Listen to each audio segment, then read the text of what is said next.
আমার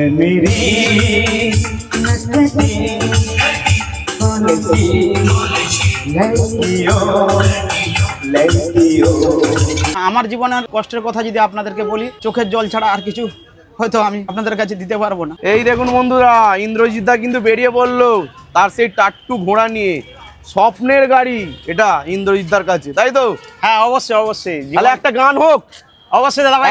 চলেছি একা কোন অজানা, খুঁজেছি তারে কোন অচেনা, আহা, নাম না জানা কোন ঠিকানা। টাটা দাদা ভাই। বন্ধুরা, আজকে সন্ধ্যেবেলা এসেছিলাম এই ইন্দ্রজিৎ দার কাছে।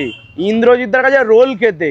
আচ্ছা, আপনারা হয়তো ভাববেন যে ইন্দ্রজিৎ দার কাছে রোল খেতে এসেছি, মানে রোলের দোকান তো এত রয়েছে নাকি দাদা? তোমার কাছে কেন রোল খেতে এসেছি আমি আজকে, বলো? মানুষজনকে তুমি তুলে ধরো। তো একটা জিনিস কি, ভালোবাসার টানে আর একটা জিনিস কি জানো তো, সবচেয়ে ভালোবাসা বলতে আমার গানের ভালোবাসার জন্য মানুষ এত দূর ছুটে এসেছে। একদম সবাই কম বেশি যে ভালোবাসাটা দিচ্ছে, আগামী দিনে আরও ভালোবাসা পাচ্ছি, প্রতিটা মানুষের ভালোবাসা পাচ্ছি। তার জন্য মোটামুটি মানুষ সব জায়গায় রোল খেতে পায়। আচ্ছা, সব জায়গায় চাউমিন বলো, সব জায়গায় পয়সা দিলে আপনি দুনিয়া সব কিছু আমার থেকে হয়তো বেটার কোয়ালিটি, একদম বেস্ট কোয়ালিটি আপনি পাবেন। আচ্ছা, কিন্তু আমার গলায় হয়তো গানটা সেখানে পাবেন না। সেটা বাংলায় প্রবাদ বাক্য আছে যে মানুষ খেতে চাইলে শুতে যায়, সেটাও পাবে, তাই তো? এখানে এলে মানে খেতেও আসবে, গানও শুনবে, তাই? গানও শুনবে। আচ্ছা, কি কি তোমার দোকানে এখন পাওয়া যাচ্ছে আইটেম? এখন দাদা ভাই পাওয়া যাচ্ছে বলতে এগ রোল করতেছি আর চিকেন রোল করতেছি।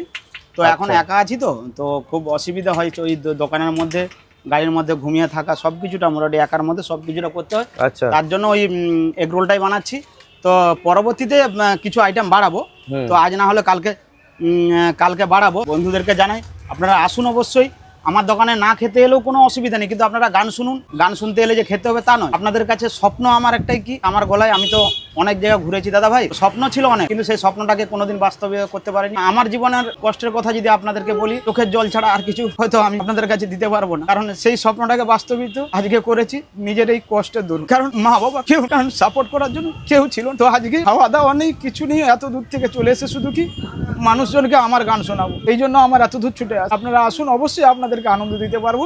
আমার এই খাবারের সাথে আমি যতটুকু আপনাদেরকে আনন্দ অবশ্যই আমি দেবো। এইটাই আপনাদের কাছে, বিশেষ করে আপনাদের কাছে অনুরোধ যে আমার এই যে ভালোবাসা বা এই যে ভালোবাসার জন্য যে আমি দোকানটা বানিয়েছি, আপনারা একটু বেশি বেশি করে শেয়ার করবেন, যাতে সব মানুষই যেন দেখতে পায়, আমার কণ্ঠের গান যেন সবাই শুনতে। কারণ আমি অনেক স্টেজে ছুটেছি, অনেক জায়গায় গিয়ে কেউ আমাকে সুযোগ করে দেয়। এই সুযোগের জন্য আজকে লাইট লাগিয়েছি, সব কিছু করেছি। হ্যাঁ, আর জীবনে কোথাও এমনি কেউ ডাকলে যাবো, কারণ নিজেদের লোককেই ঠকিয়েছি। কোনোদিন তারা অনেক টাকার প্রোগ্রাম করেছে, কিন্তু